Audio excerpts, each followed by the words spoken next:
Podcast. I'm Pearly the Don. You're talking to SR7G. Before we go any further, please sub the channel, hit the like button, and get next to us. Yo, another episode, Now versus Then.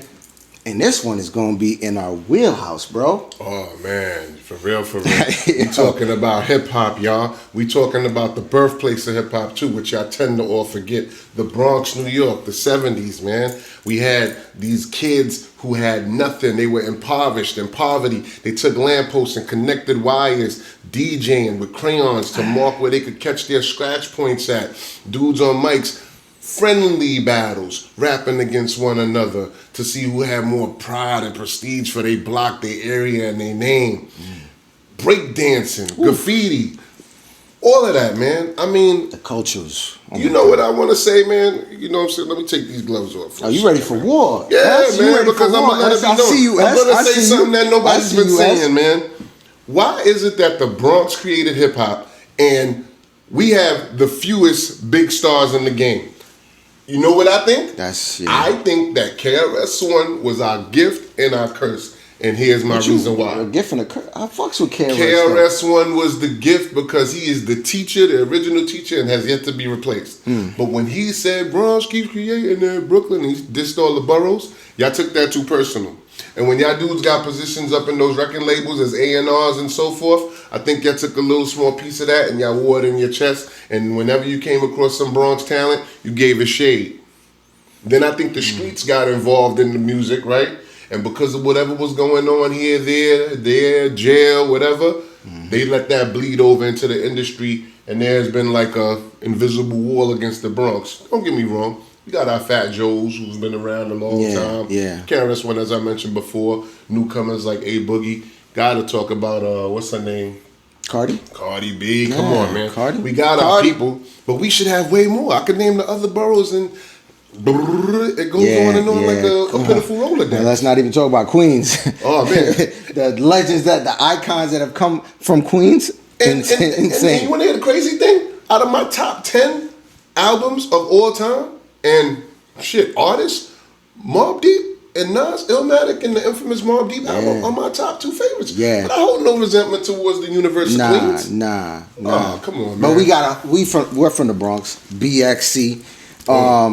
But we gotta hold ourselves accountable because, it's about upping your game, upping the ante, putting that work, coming out with that unique style and flavor. And to your point with KRS, he set the bar and people just gravitated and stayed. Bronx people in that time stayed in that area. What do you think? They stayed. All right, I hear your point. So what I think I hear you saying is that KRS-One was the teacher, right? And Criminal Minded was a crazy album. He broke down the streets, but was doing it from a teaching lens. A lot of artists back then tend to do that.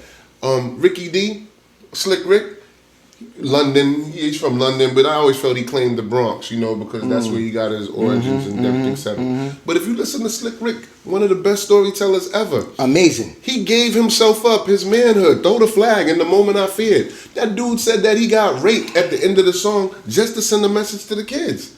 Yeah, in the moment I feared. Remember at the end? He said, oh, no, I did all this wrong. Yeah, stop. I was like, yo, as a kid listening to that song, I was like, oh, shit. I was disturbed, too. And you want to hear something that I'm going to tell you that's real talk, no cap, no bullshit? I was at a show in the Sony Theater where KRS was performing, and Slick Rick's wife was there. I was sitting right next to her. I didn't even know until my homeboy said, "Oh, you know that's Slick Rick's wife?" And I said, "Word." I said, "Hey, nice to meet you. I'm a fan of your husband." And she said, "Yeah." I said, "Yeah, out of curiosity, is he doing any more work or something?" And I forgot exactly what she said. I'm not going to pretend. But I told her, she said, "What's your favorite song?" I said, "The Moment I Feared." She said, "That's his favorite." And if I'm lying, I'm flying. If she ever put eyes on this, she can attest to it in the comments section. Wow. And you know what's crazy that you brought up that song, Moment I Feared? That's the essence and the power of the pen and power of music and power of an artist that can put pen to paper. And because that song, along with a host of all other songs, gave me a fear of going to jail. When I heard, you think I wanted to end up in that place? Come on. So that's the power of music. Yes. And a lot of artists don't realize how much power they wield. They think about a bag or something like that, and they don't realize, especially if you have talent, you got an extreme amount of power that you can yield with that pen to change minds, to change hearts, to change the world. I don't want to sound corny, but it's facts. Man, listen, I feel like the artists back in the days, they were all uniquely different in their own right. They had dudes that were talking about outer space. You had dudes that were talking about being motorcycle From dudes. the tribes. You had dudes based on religion. They all had their own unique domain. And then the West Coast came and, gangster rap came in. But I'll even give NWA this when I first heard it, because I know they weren't the first to originate it. No. The first one to bang on wax, I believe, was, what's his name? Quick, right? But yeah. They at least were kicking a F the police vibe. You know what I'm saying? And that stemmed from the origins of the Black Panthers, I believe. That's what at least that album, Niggas for Life, made me feel. But they were still doing they sort of version of their drill music. Yeah. Rough Riders, Locks, and them. That was drill music. If you come on, man, let's be real. All of that. Mobb Deep, that's drill music. Yeah. But it was a little more sophisticated because in some of the songs, there were a lesson. Not all of them. But they definitely did it where they tried to show a level of talent, lyrics, beats, sampling, all of that, man. Like I feel like all of that is missing. It's the same damn beat. Nobody's in the club or the lounge dancing. No, I was on Spotify. I was on Spotify last week because I'm a music head. I love music. I love all different genres. That's a fact. Not just hip hop. I listen to country music. I listen to R&B. I listen to jazz. I listen to everything. As long as it's good, I'm open to it. So I'm not one of these dudes, these old men on the lawn like, oh, my time was better than yours and your shit is mid and trash. No, I would give you a chance. I'm gonna listen to you and allow myself to be objective about what you're putting out, the content. So I went on Spotify the other day, checked out the top 50 hip hop songs, top of the charts, and all of that. And I press play. First song, okay, sounds cool, beats cool, whatever. Second song, same sound, cool, whatever. Third song, damn, this is like a continuous song. It's like I didn't even have to hit pause. It sounds literally like I'm listening to the same song. So after about 4 songs, ladies and gentlemen, DJs know this and people that compose music. After about 4 songs, or in any song, there's 16 beats in a bar or whatever like that. 4 beats in a bar, 16 bars, 32 beats in a bar, whatever like that.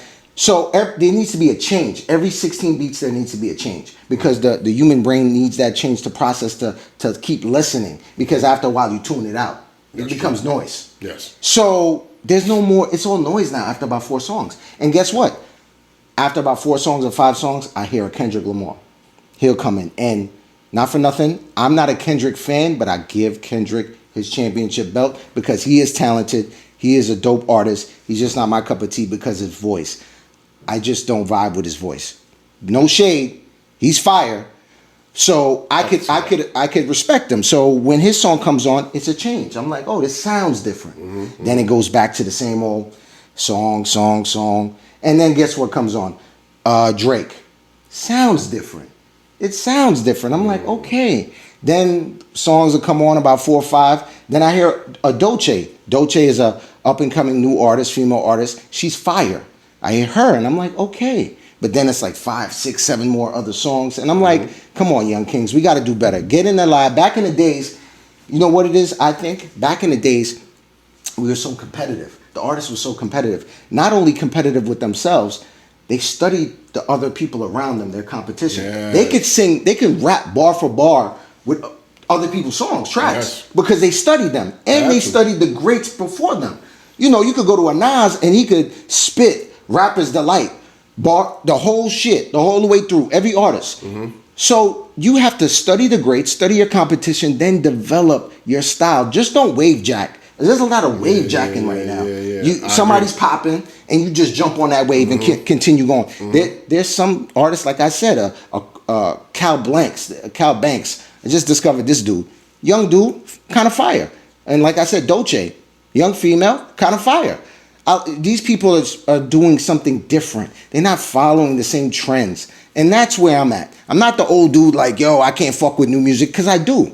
But just switch it up. Switch it up, y'all. Because hip-hop is something dear to my heart. you already know. Like, No, that's I a love fact. this shit right here. You know what I'm saying? I mean, to speak to the part that I love too was the battling part. When somebody dissed somebody in the other song, they came out with a diss. Then that's when that whole genre of battle rap came into play. But then that got kind of corny because everybody that was battling the other person was an expert at killing people that never has been arrested or was arrested and bragged about it, or was a drug lord that sold tons of cocaine more than the person that they were battling. They slept with more girls than God could produce, and all of this and other nonsense. Then, on another lens, we're killing ourselves business-wise, man. Look what y'all did. I mean, they did it, but we kind of accepted it with the whole 360 deal thing.